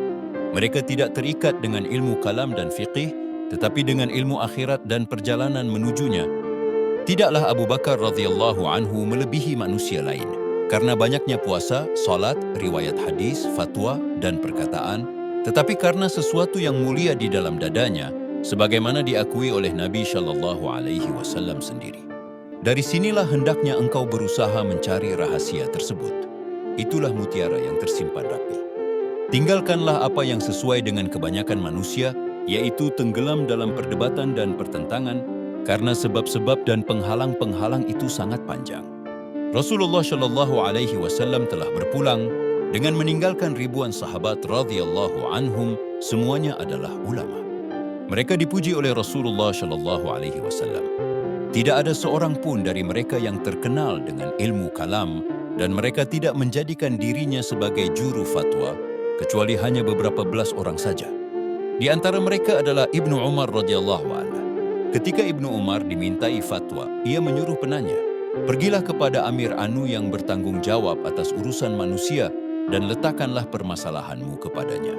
Ini menunjukkan bahwa mengeluarkan fatwa tentang persoalan-persoalan hukum termasuk mengikuti kekuasaan dan pemerintahan. Ketika Umar radhiyallahu anhu wafat, Ibnu Mas'ud berkata, telah meninggal 9/10 ilmu. Lalu seseorang bertanya kepadanya, "Mengapa engkau berkata demikian padahal di tengah-tengah kita masih banyak sahabat?" Ibnu Mas'ud menjawab, "Aku tidak bermaksud ilmu fatwa dan hukum. Sesungguhnya yang aku maksud adalah ilmu tentang Allah Ta'ala." Apakah engkau berpendapat bahwa maksud Ibnu Mas'ud itu adalah ilmu kalam dan ilmu debat? Kalau begitu, mengapa engkau tidak berlomba-lomba mempelajari ilmu fatwa yang hilang 9/10 darinya dengan wafatnya Umar radhiyallahu anhu? Umar adalah orang yang menutup pintu ilmu kalam dan perdebatan. Ia memukul Syabiq bin Isl karena mengajukan pertanyaan tentang ayat-ayat mutasyabihat dalam kitabullah Al-Quran, memboikotnya dan menyuruh orang-orang untuk menjauhinya, tidak berbicara dengannya. Adapun jika dikatakan bahwa yang termasuk ahli ilmu adalah ahli fiqih dan ahli ilmu kalam, maka ketahuilah bahwa kelebihan yang mereka peroleh di sisi Allah adalah satu perkara, dan kemasyhuran yang diperoleh di sisi manusia adalah perkara yang lain. Sesungguhnya kemasyhuran Abu Bakar radhiyallahu anhu adalah karena ia khalifah, sedangkan kelebihan yang ia peroleh adalah karena suatu rahasia yang mulia di dalam hatinya. Kemasyhuran Umar radhiyallahu anhu disebabkan oleh urusan siasah, politik. Adapun kelebihannya disebabkan oleh ilmu tentang Allah. Ilmu itu wafat 9/10 bagiannya dengan wafatnya Umar. Hal ini karena maksudnya adalah kedekatan kepada Allah Ta'ala melalui pemerintahan, keadilan dan kasih sayangnya kepada makhluk Allah. Itulah keadaan batin dan rahasia dirinya. Adapun seluruh perbuatan lahiriahnya yang tampak tidak terlepas dari unsur kemegahan, nama besar, keinginan untuk dikenal, dan kegemaran pada kemasyhuran. Maka kemasyhuran itulah yang membinasakan. Sedangkan kelebihan itu berkaitan dengan rahasia yang tidak dapat dilihat oleh siapapun. Maka para ahli ilmu fiqih dan ilmu kalam itu seperti para khalifah, qadhi, hakim, dan ulama. Mereka terbagi-bagi. Di antara mereka ada yang dikehendaki oleh Allah Ta'ala dengan ilmunya, fatwanya, dan pembelaannya terhadap sunnah Nabi. Ia tidak mencari dengan semua itu kemegahan dan kemasyhuran nama. Mereka itulah yang memperoleh keridaan Allah. Kelebihan mereka ada pada sisi Allah karena mereka bersungguh-sungguh dengan ilmunya dan karena kehendak mereka tertuju kepada wajah Allah dalam fatwa dan perbuatannya. Setiap ilmu memiliki amal perbuatannya. Setiap perbuatan diusahakan. dan tidaklah setiap amal perbuatan disebut ilmu. Seorang tabib, dokter, mampu mendekatkan dirinya kepada Allah Ta'ala dengan ilmunya. Maka ia memperoleh pahala atas ilmunya itu dari sisi bahwa ia berbuat karena Allah. Sultan, penguasa, menjadi perantara antara sesama makhluk Allah, maka ia memperoleh keridaan dan pahala dari Allah. Tidak dari sisi pertanggungjawaban ilmu agama, tetapi dari sisi mengikuti perbuatan yang maksudnya adalah mendekatkan diri kepada Allah dengan ilmunya. Bagian-bagian yang mendekatkan diri kepada Allah Ta'ala itu ada 3. Pertama, ilmu semata-mata, yaitu ilmu mukasyafah. Kedua, amal semata-mata, seperti keadilan bagi seorang raja dan perhatian terhadap kepentingan rakyat. Ketiga, yang tersusun dari amal dan ilmu, yaitu ilmu jalan menuju akhirat. Orang yang memiliki ilmu ini termasuk bagian dari ulama dan orang-orang yang beramal. Maka perhatikanlah dirimu sendiri. Apakah engkau pada hari kiamat nanti termasuk golongan ulama Allah yang beramal di jalan Allah atau termasuk golongan kedua? Maka jadilah engkau bersama 2 golongan itu. Inilah yang lebih penting bagimu daripada sekadar urut-urutan dan kemasyhuran, sebagaimana dikatakan orang, ambillah apa yang engkau lihat dan tinggalkanlah sesuatu yang hanya engkau dengar. Untuk mengetahui matahari terbit, engkau memerlukan bintang Zuhal. Akan kami nukilkan dari riwayat kehidupan ulama-ulama fiqih terdahulu, agar engkau mengetahui bahwa orang-orang yang mengaku mengikuti mazhab mereka justru berbuat zalim terhadap mereka dan menjadi musuh terbesar para ulama tersebut pada hari kiamat. Para ulama terdahulu itu tidak bermaksud dengan ilmunya selain wajah Allah Ta'ala. Dari keadaan mereka dapat diketahui apa yang menjadi tanda-tanda ulama akhirat, sebagaimana akan diterangkan dalam bab tanda-tanda ulama akhirat. Mereka tidak semata-mata berilmu fiqih, tetapi mereka beramal dan memperhatikan ilmu yang berkaitan dengan hati. Bahkan mereka telah melampaui tahap menjaga dan melarang menuju apa yang telah diamalkan oleh para sahabat terdahulu dari mengarahkan diri kepada ilmu akhirat. Adapun ulama fiqih yang berdiri sendiri dengan ilmu fatwa, yang menghalalkan dan melarang itu diyakini dan tidak ada keperluan untuk disebutkan di sini. Sekarang akan kami sebutkan perkataan-perkataan ulama fiqih Islam agar engkau mengetahui bahwa apa yang kami sebutkan itu bukanlah mencela mereka, tetapi mencela orang-orang yang mengaku mengikuti dan meniru mazhab mereka. Karena orang-orang itu menyelisihi perbuatan dan perjalanan para ulama fiqih tersebut. Adapun para ulama fiqih yang menjadi pemimpin ilmu fiqih dan pahlawan umat, yakni mereka yang memiliki banyak pengikut pada mazhab-mazhab itu, adalah Imam Asy-Syafi'i, Malik, Ahmad bin Hanbal, Abu Hanifah, dan Sufyan Ats-Tsauri. Semoga rahmat Allah tercurah kepada mereka semua. Masing-masing dari mereka adalah seorang abid, kuat ibadah, zahid, tidak terpikat dunia, alim dalam ilmu akhirat, paham kepentingan umat di dunia, dan menghendaki dengan fiqihnya itu wajah Allah Ta'ala. Ini 5 perkara yang diikuti oleh ulama fiqih sekarang dari keseluruhannya, hanya 1 perkara saja, yaitu memberi tenaga dan bersungguh-sungguh membuat fiqih itu bercabang-cabang. Adapun 4 perkara lainnya tidak layak untuk akhirat. Dan 1 perkara itu adalah untuk dunia dan akhirat. Jika yang dimaksud dengannya adalah akhirat, maka sangat sedikit kepentingannya untuk dunia. Ulama-ulama fiqih itu memberi tenaga dan mendakwakan dirinya seperti para imam besar. Langkah janggalnya dibandingkan malaikat dengan tukang-tukang besi. Sekarang marilah kami bentangkan keadaan mereka yang menunjukkan kepada 4 perkara tadi. Karena pengetahuan mereka tentang fiqih itu terang. Adapun Imam Asy-Syafi'i radhiyallahu anhu, maka yang menunjukkan bahwa ia seorang abid adalah riwayat yang menerangkan bahwa ia membagi malam menjadi 3 bagian. 1/3 untuk ilmu, 1/3 untuk ibadah, dan 1/3 lagi untuk tidur. Berkata Ar-Rabi', Imam Asy-Syafi'i radhiyallahu anhu mengkhatamkan Al-Quran di bulan Ramadan sebanyak 60 kali, semua itu dalam salat. Al-Buwaithi, salah seorang sahabatnya, mengkhatamkan Al-Quran di bulan Ramadan setiap hari sekali. Berkata Al-Hasan Al-Karabisi, aku bermalam bersama Imam Asy-Syafi'i bukan 1 malam. Ia melakukan salat hampir sepanjang malam. Tidak aku lihat ia membaca lebih dari 50 ayat. Jika ia menambah maka sampai 100 ayat. Apabila ia membaca ayat rahmat lalu berdoa kepada Allah Ta'ala untuk dirinya sendiri dan untuk sekalian kaum muslimin dan mukminin. Dan apabila ia membaca ayat azab, lalu memohonkan perlindungan dan kelepasan darinya untuk dirinya dan untuk kaum mukmin. Seakan-akan ia mengumpulkan harap dan cemas dengan takut. Perhatikanlah, betapa dibuktikan oleh pendeknya bacaan atas 50 ayat kepada meluas dan mendalamnya pemahaman akan rahasia yang terkandung di dalam Al-Quran. Imam Asy-Syafi'i radhiyallahu anhu pernah berkata, "Aku tidak pernah kenyang selama 16 tahun, karena kenyang itu memberatkan tubuh, mengeraskan hati, menghilangkan kecerdikan, menarik tidur dan melemahkan orang yang kenyang itu dari beribadah." Maka perhatikanlah hikmahnya pada penyebutan bahaya-bahaya kekenyangan.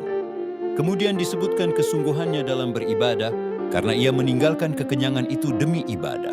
Dan puncak ibadah itu ialah menyedikitkan makan. Berkata Imam Asy-Syafi'i radhiyallahu anhu lagi, "Tidak pernah aku bersumpah dengan nama Allah, baik dalam perkara yang benar apalagi dusta.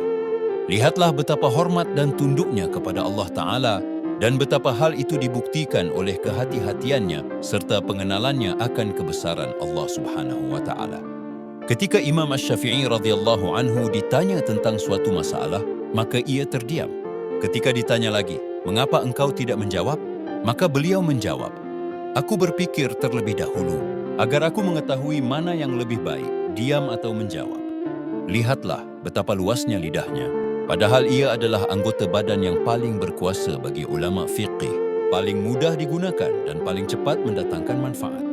Dari sini jelaslah bahwa ia tidak berkata atau diam, kecuali untuk memperoleh keselamatan dan pahala. Berkata Ahmad bin Yahya bin Al-Wazir, "Pada suatu hari keluarlah Imam Asy-Syafi'i radhiyallahu anhu pergi ke pasar lampu, lalu kami mengikutinya dari belakang. Tiba-tiba ada seorang yang membodohkan seorang ahli ilmu. Maka Imam Asy-Syafi'i menoleh kepada kami seraya berkata, 'Beristirahatlah pendengaranmu dari mendengar kata-kata keji, seperti orang yang membenturkan lidahnya dengan kotoran. Sesungguhnya si pendengar adalah sekutu dari yang berkata. Orang yang lemah pikirannya memandang kepada sesuatu yang buruk dalam wadahnya, maka ia berusaha menuangkannya ke dalam wadahmu. Jika engkau menolak perkataan orang yang lemah pikiran itu, maka engkau telah menyelamatkan diri. Tetapi jika engkau menerimanya, maka engkau menjadi sekutunya.'" Berkata Imam Asy-Syafi'i radhiyallahu anhu, seorang filosof menulis surat kepada seorang filosof. Di antara isinya ialah, "Engkau telah mendapatkan ilmu, maka janganlah engkau mengotori ilmumu itu dengan kegelapan dosa. Nanti engkau akan tinggal dalam kegelapan pada hari di mana ahli ilmu bekerja dengan cahaya ilmunya." Adapun tentang kezuhudannya, Imam Asy-Syafi'i radhiyallahu anhu berkata, "Barang siapa mendakwakan bahwa ia menghimpun antara cinta kepada dunia dan cinta kepada pencipta dunia di dalam hati nuraninya, maka ia telah berdusta." Berkata Al-Humaidi, Imam Asy-Syafi'i radhiyallahu anhu pergi ke Yaman bersama beberapa orang pembesar negeri.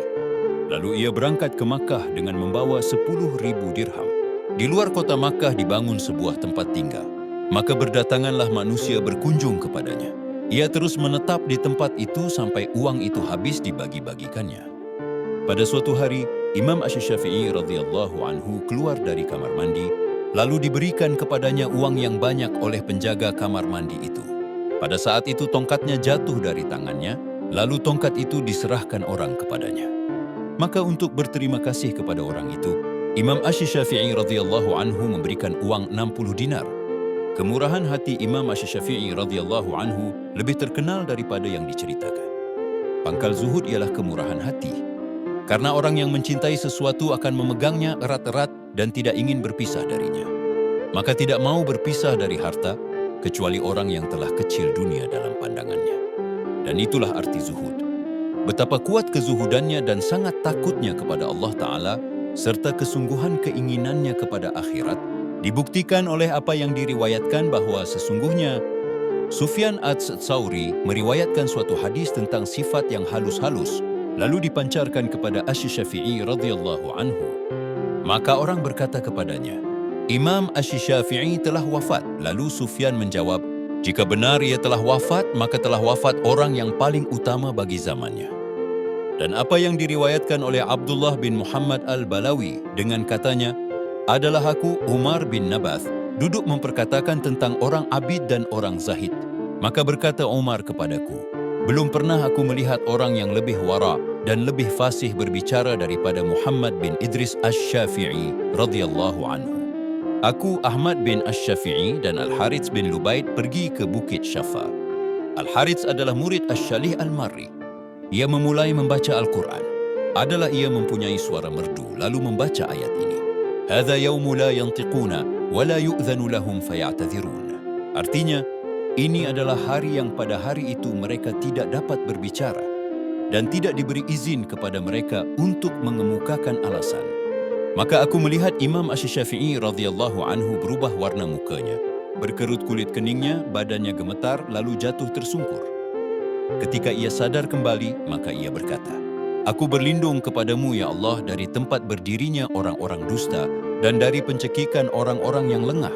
Ya Allah, kepadamu tunduk hati orang-orang arif dan kepadamu merendahkan diri orang-orang yang rindukan Engkau. Tuhanku, anugerahkanlah kepadaku limpah karuniamu. Maafkanlah aku dan lindungilah aku. Maafkanlah keterlenaanku dengan kemurahanmu." Abdullah bin Muhammad Al-Balawi meriwayatkan, kemudian ia pergi dan kami pun pergi. Tatkala aku masuk Baghdad dan Asy-Syafi'i radhiyallahu anhu masih di Iraq, maka aku duduk di tepi sungai mengambil wudu untuk bersyalat. Tiba-tiba lewat di sampingku seorang laki-laki, seraya berkata kepadaku, "Ya saudaraku, berwudulah dengan baik. Niscaya Allah akan memberikan kebaikan kepadamu di dunia dan di akhirat." Lalu aku menoleh, ternyata aku bersama orang yang diikuti oleh orang ramai. Maka bergegaslah aku berwudu dan mengikutinya dari belakang. Ketika memandang kepadaku, ia bertanya, "Adakah bagimu keperluan?" Aku menjawab, "Ajarkanlah aku sedikit dari pengetahuan yang dianugerahkan Allah kepadamu." Maka ia menjawab, "Ketahuilah, orang yang membenarkan Allah niscaya selamat dari bahaya. Orang yang takut kepada Allah niscaya aman dari ketakutan. Orang yang zuhud pada dunia, niscaya tajamlah dua matanya memandang pahala dari Allah Ta'ala pada hari esok. Apakah aku tambahkan lagi?" "Ya," jawabku. Lalu ia menyambung, "Orang yang ada padanya 3 perkara maka sempurnalah imannya. Orang yang menegakkan amar ma'ruf terhadap orang lain dan terhadap dirinya, orang yang menjalankan nahi mungkar terhadap orang lain dan terhadap dirinya sendiri, serta orang yang menjaga batas-batas yang telah ditentukan oleh Allah Ta'ala. Apakah aku tambahkan lagi?" "Ya," jawabku. Maka ia melanjutkan, "Hendaklah kamu zuhud terhadap dunia dan gemar kepada akhirat, dan benarkanlah akan Allah Ta'ala dalam segala pekerjaanmu, niscaya engkau akan terlepas bersama orang-orang yang terlepas dari segala mara bahaya." Kemudian ia pergi, lalu aku bertanya, "Siapakah orang itu?" Maka orang-orang menjawab, "Itulah Imam Asy-Syafi'i." Lihatlah bagaimana Imam Asy-Syafi'i radhiyallahu anhu jatuh tersungkur. Lalu perhatikanlah kepada pengajarannya, betapa ia membuktikan yang demikian itu dengan kezuhudan dan sangat takutnya kepada Allah Ta'ala. Ketakutan dan kezuhudan itu tidak datang kecuali karena mengenal Allah Azza wa Jalla. Allah berfirman, "Innama yakhshallaha min ibadihil ulama'u." Artinya, sesungguhnya yang takut kepada Allah dari hamba-hambanya ialah para ulama. Maka Imam Asy-Syafi'i radhiyallahu anhu tidaklah memperoleh ketakutan dan kezuhudan itu dari ilmu kitab jual beli, sewa menyewa, dan kitab-kitab fiqih semata, tetapi diperolehnya dari ilmu akhirat yang bersumber dari Al-Quran dan Hadits, karena hukum dari orang-orang terdahulu dan orang-orang kemudian diterima dari keduanya. Adapun tentang keilmuannya, mengetahui segala rahasia hati dan ilmu-ilmu akhirat, maka hal itu dapat diketahui dari kata-kata hikmah yang berasal darinya. Menurut riwayat, pernah seseorang bertanya kepada Imam Asy-Syafi'i radhiyallahu anhu tentang riya. Maka beliau menjawab dengan tegas, "Riya adalah sesuatu yang diikat oleh hawa nafsu untuk mendindingi penglihatan mata hati para ulama. Lalu mereka melihat kepada riya itu dengan jahatnya pilihan jiwa, maka binasalah segala amalannya." Berkata Imam Asy-Syafi'i radhiyallahu anhu, "Apabila engkau takut timbul ujub pada amalmu, maka pandanglah kepada kerelaan Tuhan yang engkau cari, kepada pahala yang engkau harapkan, kepada siksa yang engkau takuti, kepada sehat yang engkau syukuri, dan kepada bala yang engkau ingat. Apabila engkau renungkan salah satu dari perkara-perkara itu, maka kecilkanlah rasanya pada matamu akan amalmu itu." Lihatlah bagaimana Imam Asy-Syafi'i radhiyallahu anhu menerangkan hakikat riya dan cara mengobati ujub. Keduanya adalah bahaya besar bagi hati. Berkata Imam Asy-Syafi'i radhiyallahu anhu, "Barang siapa tidak menjaga dirinya, maka tidak akan bermanfaat ilmunya." Katanya lagi, "Barang siapa taat kepada Allah Ta'ala dengan ilmunya, maka bermanfaatlah batinnya." Katanya lagi, Tiada seorang pun melainkan mempunyai yang dikasihi dan yang dimarahi. Apabila ada seperti demikian, maka hendaklah engkau bersama golongan orang-orang yang taat kepada Allah Ta'ala. Diceritakan bahawa Abdul Qadir bin Abdul Aziz adalah seorang saleh yang wara', dan ia bertanya kepada Imam Asy-Syafi'i radhiyallahu anhu tentang masalah wara' itu. Dan Imam Asy-Syafi'i amat suka menerima kedatangannya karena kewara'annya. Maka pada suatu hari bertanyalah ia kepada Imam Asy-Syafi'i radhiyallahu anhu, manakah yang lebih utama, sabar atau diuji atau diberi keteguhan hati?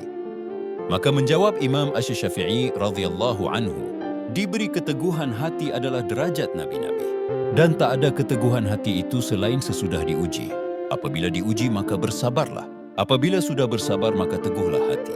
Tidakkah engkau lihat bahwa Allah Ta'ala menguji Nabi Ibrahim alaihissalam, kemudian ia memberikannya ketetapan hati.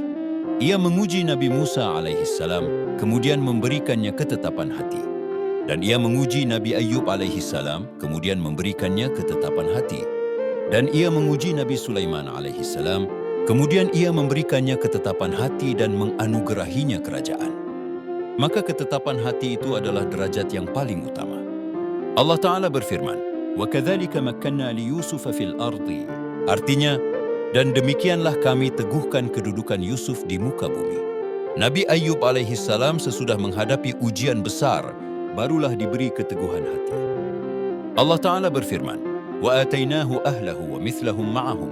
Artinya, kami berikan kepadanya pengikut-pengikutnya dan kami tambahkan lagi sebanyak itu pula. Kata-kata tersebut dari Imam Asy-Syafi'i radhiyallahu anhu menunjukkan betapa meluap pemahaman yang terkandung dalam Al-Quran dan penglihatannya tentang kedudukan orang-orang yang menuju kepada Allah Ta'ala, baik nabi-nabi atau wali-wali. Semuanya itu adalah dari ilmu akhirat. Ditanya kepada Imam Asy-Syafi'i radhiyallahu anhu, bilakah seseorang itu dipandang alim? Ia menjawab, apabila ia yakin pada sesuatu ilmu lalu diamkan ilmu itu. Kemudian ia menempuh ilmu-ilmu yang lain, maka dilihatnya mana yang belum diperolehnya. Ketika itu barulah ia disebut orang alim. Pernah ditanyakan orang kepada Jalinus, sesungguhnya Tuhan menyuruh kami bermacam-macam obat untuk satu penyakit. Menjawab Jalinus, yang dimaksud dari obat-obat itu adalah satu, dan dimasukkan yang lain ke dalamnya adalah supaya tetap ketajamannya, karena kalau masing-masing berdiri sendiri, ia akan menjadi lemah. Contoh tadi dan lain-lainnya yang tidak terkira banyaknya menunjukkan ketinggian derajat Imam Asy-Syafi'i radhiyallahu anhu tentang mengenal Allah Ta'ala dan ilmu akhirat.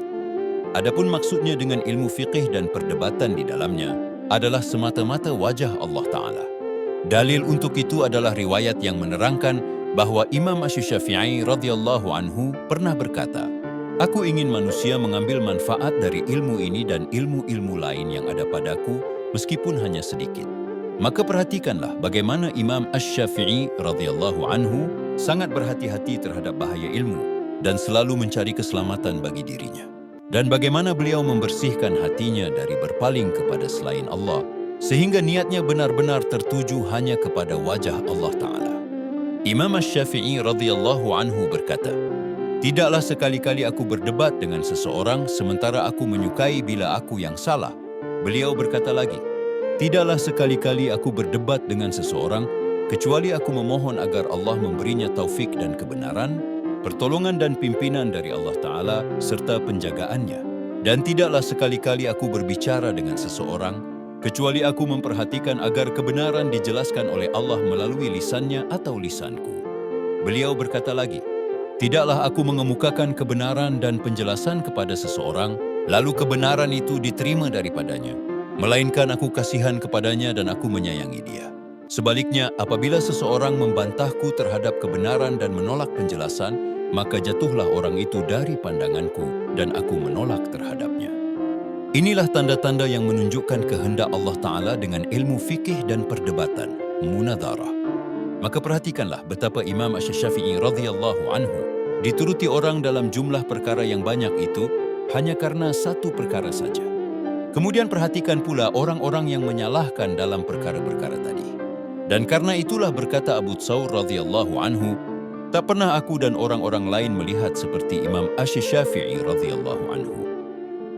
Berkata Imam Ahmad bin Hanbal radhiyallahu anhu, Tak pernah aku melakukan solat selama 40 tahun yang tidak aku berdoa kepada Imam Asy-Syafi'i radhiyallahu anhu. Lihatlah betapa adanya keinsyafan dari orang yang mendoakan dan betapa pula derajat orang yang didoakan. Bandingkanlah Imam Asy-Syafi'i radhiyallahu anhu dengan teman-teman dan tokoh-tokoh ulama pada masanya. Dan apa yang terjadi di kalangan mereka yang merupakan pendendaman dan permusuhan. Supaya engkau mengetahui keteladanan mereka, maka ikutilah ulama-ulama besar itu. Karena banyaknya doa Imam Ahmad bin Hanbal kepada Imam Asy-Syafi'i radhiyallahu anhu, lalu bertanyalah anaknya, orang mana Asy-Syafi'i itu sampai ayah mendoakan semua doa ini? Maka menjawab Ahmad bin Hanbal, hai anakku, Imam Asy-Syafi'i itu adalah seperti matahari bagi dunia dan kesehatan bagi manusia. Lihatlah, adakah bagi dua perumpamaan tadi orang yang dapat menggantikannya? Imam Ahmad pernah berkata, tiada seorang pun menyentuh botol tinta dengan tangannya, melainkan ada jasa Imam Asy-Syafi'i padanya. Berkata Yahya bin Sa'id al-Qathan, tidaklah pernah aku bersalat selama 40 tahun yang tidak aku berdoa di dalamnya kepada Imam Asy-Syafi'i. Karena Allah Azza wa Jalla telah membukakan ilmu baginya dan memberi taufik kepadanya jalan yang benar. Kiranya keterangan sekian mengenai hal ihwal Imam Asy-Syafi'i itu sudah mencukupi karena banyaknya tidak terhingga. Sebagian besar perjalanan hidup Imam Asy-Syafi'i ini kami salin dari kitab biografinya karangan Syekh Nashr bin Ibrahim al-Muqaddasi. Kiranya Allah meridai Imam Asy-Syafi'i dan seluruh kaum muslimin. Adapun Imam Malik radhiyallahu anhu, maka beliau pun berpakaian dengan yang lemah perkara itu. Pernah orang bertanya kepadanya tentang menuntut ilmu, apakah yang hendak Tuan katakan tentang menuntut ilmu? Lalu menjawab Imam Malik radhiyallahu anhu, bagus, baik, tetapi perhatikanlah apa yang harus engkau kerjakan dari pagi sampai petang, maka pergunakanlah pekerjaan itu. Imam Malik radhiyallahu anhu sangat memuliakan ilmu agama. Sehingga apabila bermaksud meriwayatkan hadits, maka lebih dahulu ia mengambil wudu, duduk di hadapan tempat duduknya, menyisir janggutnya, memakai bau-bauan serta duduk dengan tenang dan bersikap. Maka barulah beliau meriwayatkan hadits itu. Karena caranya yang demikian, maka orang bertanya kepadanya. Lalu ia menjawab, aku suka membesarkan hadits Rasulullah sallallahu alaihi wasallam. Berkata Imam Malik radhiyallahu anhu, ilmu itu adalah nur yang diberikan oleh Allah menurut kehendaknya, dan tidaklah ilmu itu dengan banyak cerita. Kemuliaan dan kehormatan yang diberikan kepada Imam Malik itu menunjukkan kepada ketinggian mutu pengetahuannya tentang kebesaran Allah Ta'ala. Tentang tujuan Imam Malik radhiyallahu anhu dengan ilmunya itu akan wajah Allah Ta'ala dibuktikan oleh ucapannya. Bertengkar dalam agama tiada gunanya sama sekali. Dan dibuktikan lagi dengan ucapan Imam Asy-Syafi'i radhiyallahu anhu. Saya melihat Imam Malik radhiyallahu anhu ketika diajukan kepadanya 48 masalah, maka ia menjawab mengenai 32 dari masalah-masalah itu. Saya tidak tahu. Orang yang bertujuan dengan ilmunya bukan wajah Allah Ta'ala, tentu tidak bersedia mengakui tidak tahu. Dari itu berkata Imam Asy-Syafi'i radhiyallahu anhu, apabila disebut nama ulama, maka Malik adalah bintangnya yang cemerlang. Dan tidak ada seorang pun yang lebih banyak jasanya kepadaku dari Imam Malik. Menurut riwayat, Khalifah Abu Ja'far al-Mansyur melarang Imam Malik dari meriwayatkan hadits mengenai talak dari orang yang dipaksakan. Kemudian Abu Ja'far mengancam orang yang menyatakan itu pada Imam Malik. Lalu Imam Malik menyampaikan ancaman tadi dengan meriwayatkan di muka umum hadits Nabi sallallahu alaihi wasallam yang menerangkan bahawa tidak jatuh talak orang yang dipaksakan. Maka Khalifah menyuruh pukul Imam Malik dengan cemeti. Tetapi beliau terus meriwayatkan hadits itu. Imam Malik radhiyallahu anhu berkata, tiada seorang yang benar dalam pembicaraannya dan tidak membohong, melainkan akal pikirannya mendapat hiasan dan tidak akan kena bencana dan pikiran-pikiran khurafat pada hari tuanya. Tentang zuhudnya Imam Malik menghadapi dunia, dibuktikan oleh riwayat bahawa Khalifah Al-Mahdi bertanya kepada Imam Malik, adakah tuan mempunyai rumah? Tidak ada, jawab Imam Malik. Tetapi dapat aku terangkan bahawa pernah mendengar Rabi' bin Abi Abdurrahman berkata, bangsa seseorang ditunjukkan oleh rumahnya. Khalifah Harun Ar-Rashid bertanya kepada Imam Malik, adakah tuan mempunyai rumah? Tidakkah ada, jawabnya. Lalu Harun Ar-Rashid menganugerahkan uang 3.000 dinar kepada Imam Malik, seraya mengatakan, belilah rumah dengan uang ini. Imam Malik mengambil uang itu, tetapi tidak dibelinya rumah. Ketika Harun ar-Rasyid ingin bertambah terkenal, lalu ia berkata kepada Imam Malik radhiyallahu anhu, "Wahai Tuan, hendaklah engkau bersedia bersama kami. Aku bercita-cita membawa perhatian manusia kepada kitab Al-Muwatta, yakni kitab yang dikarang oleh Imam Malik, sebagaimana Khalifah Utsman dahulu membawa perhatian manusia kepada Al-Quran." Maka Imam Malik menjawab, "Adapun membawa manusia kepada kitab Al-Muwatta, maka tidak ada jalan ke arah itu. Karena para sahabat Rasulullah Shallallahu Alaihi Wasallam sudah tersebar ke berbagai negeri setelah wafatnya beliau. Lalu mereka memperkatakan hadits, maka pada tiap-tiap penduduk negeri ada ilmunya. Nabi Shallallahu Alaihi Wasallam pernah bersabda, "Ikhtilafu ummatu rahmah." Artinya, perbedaan pendapat umatku adalah suatu rahmat. Adapun keluar bersama Tuan, maka tidak ada jalan kepadanya. Nabi Shallallahu Alaihi Wasallam pernah bersabda, "Al-Madinatu khairun lahum law kanu ya'lamun." Artinya, Madinah itu lebih baik bagi mereka kalau mereka mengetahui. Dan lagi Nabi Shallallahu Alaihi Wasallam bersabda, "Al-Madinatu tanfu khabatsaha kama yanfa'al qaru khabatsal hadid." Artinya, Madinah itu menghilangkan kotorannya sebagaimana pandai besi menghilangkan kotoran besi. Kemudian Imam Malik berkata, "Inilah dinarmu, ambillah sebagaimana adanya. Jika engkau mau, ambillah. Jika tidak mau, maka tinggalkanlah. Sesungguhnya engkau memaksakan aku supaya berpisah dengan kota Madinah, maka aku tidak dapat menerima hal itu darimu. Aku tidak dapat memilih dunia dari Madinah Rasulullah Shallallahu Alaihi Wasallam." Begitulah zuhudnya Imam Malik radhiyallahu anhu terhadap dunia. Ketika dibawa kepadanya harta yang banyak dari berbagai sudut dunia untuk perkembangan ilmunya dan teman-temannya, maka harta itu dibagikannya di jalan kebaikan. Kemurahan hatinya menunjukkan kezuhudannya dan sedikit cintanya kepada dunia. Zuhud itu bukan berarti ketiadaan harta, tetapi zuhud adalah kosongnya hati dari harta tersebut. Nabi Sulaiman pun termasuk orang yang zuhud meskipun berada dalam kekuasaan. Dibuktikan betapa hina pandangan Imam Malik terhadap dunia oleh suatu riwayat dari Imam Asy-Syafi'i. Imam Asy-Syafi'i berkata, "Aku melihat pada pintu tempat tinggal Imam Malik seekor kuda Khurasan yang bernama Misr. Aku belum pernah melihat kuda secantik itu. Lalu aku berkata kepadanya, 'Alangkah cantiknya kuda ini.' Maka Imam Malik menjawab, 'Kuda ini aku hadiahkan kepadamu, wahai ayah Abdullah.' Aku menjawab, 'Biarlah kuda ini untuk tuan hamba menjadi kuda tunggangan tuan hamba sendiri.' Imam Malik melanjutkan, 'Aku malu kepada Allah Ta'ala memijak tanah dengan kuku kuda, di mana di dalamnya dikuburkan Nabi Allah Shallallahu Alaihi Wasallam. Lihatlah betapa lembutnya hati Imam Malik dengan menyerahkan segala sesuatu itu dan betapa penghormatannya kepada tanah Madinah. Dibuktikan pula bahwa kehendaknya dengan ilmu itu semata-mata wajah Allah Ta'ala dan betapa hinanya pandangannya terhadap dunia oleh riwayat yang menerangkan bahwa Imam Malik pernah berkata, 'Aku pernah datang ke tempat Harun ar-Rasyid, lalu berkatalah Harun ar-Rasyid kepadaku, "Wahai ayah Abdullah, seyogialah Tuan selalu datang kepada kami sehingga anak-anak kami mendengar kitab Al-Muwatta langsung dari Tuan sendiri." Imam Malik berkata, "Lalu jawabku, kiranya Allah menambahkan kemuliaan Amir, penghulu kami. Sesungguhnya ilmu itu adalah seperti air yang keluar dari padang. Apabila engkau muliakan, maka mulialah dia. Dan jika engkau hinakan, maka hinalah dia. Ilmu itu didatangi, bukan mendatangi." Maka Harun ar-Rasyid menyambung, "Benar Tuan, keluarlah ke masjid supaya Tuan mendengar bersama manusia ramai." Adapun Imam Abu Hanifah radhiyallahu anhu juga seorang abid, zahid, arif billah, amat takut kepadanya dan menghendaki wajah Allah dengan ilmunya. Adapun hal itu dibuktikan dengan riwayat dari Ibnu Mubarak yang berkata, Imam Abu Hanifah adalah seorang yang berperi kemanusiaan dan banyak mengerjakan salat.